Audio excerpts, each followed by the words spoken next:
ദേ ഇതാണ് മുട്ട വാഴയിലയിൽ പൊള്ളിച്ചത്. സംഭവം കിടുവാണ്. ഒന്ന് ട്രൈ ആക്കി നോക്കിക്കോ.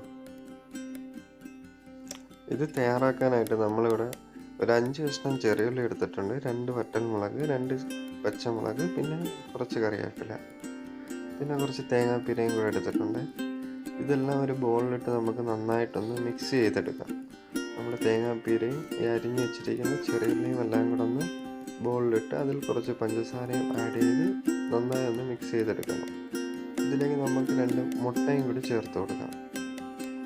ഇനി എല്ലാം കൂടി ഒന്ന് നന്നായിട്ട് മിക്സ് ചെയ്തെടുക്കണം. ഇതിനായിട്ട് നമുക്കൊരു ചെറിയ സ്പൂണിന് ചെറിയ രീതിയിലൊന്ന് ഇളക്കി എല്ലാം ഒന്ന് മിക്സ് ചെയ്തെടുക്കാം. ഇതൊരു കലങ്ങി നല്ലൊരു പരുവായി വരുമ്പോഴത്തേക്ക് ഇതിലേക്ക് കുറച്ച് പാൽ കൂടി ആഡ് ചെയ്ത് കൊടുക്കാം.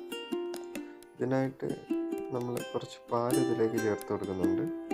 തേങ്ങാപ്പാൽ വേണമെങ്കിൽ ഉപയോഗിക്കാം. നമ്മളിവിടെ സാദാ പാലാണ് ചേർത്ത് കൊടുക്കുന്നത്. തേങ്ങാപ്പാൽ ഒഴിച്ചു കൊടുത്താൽ കുറച്ചുകൂടി തിക്കായി ഇത് കിട്ടും.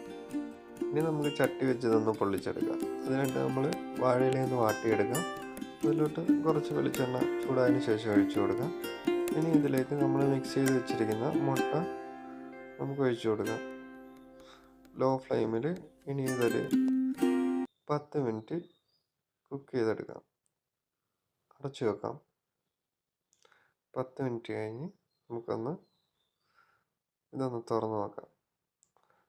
ഏകദേശം റെഡിയായി വന്നിട്ടുണ്ട്.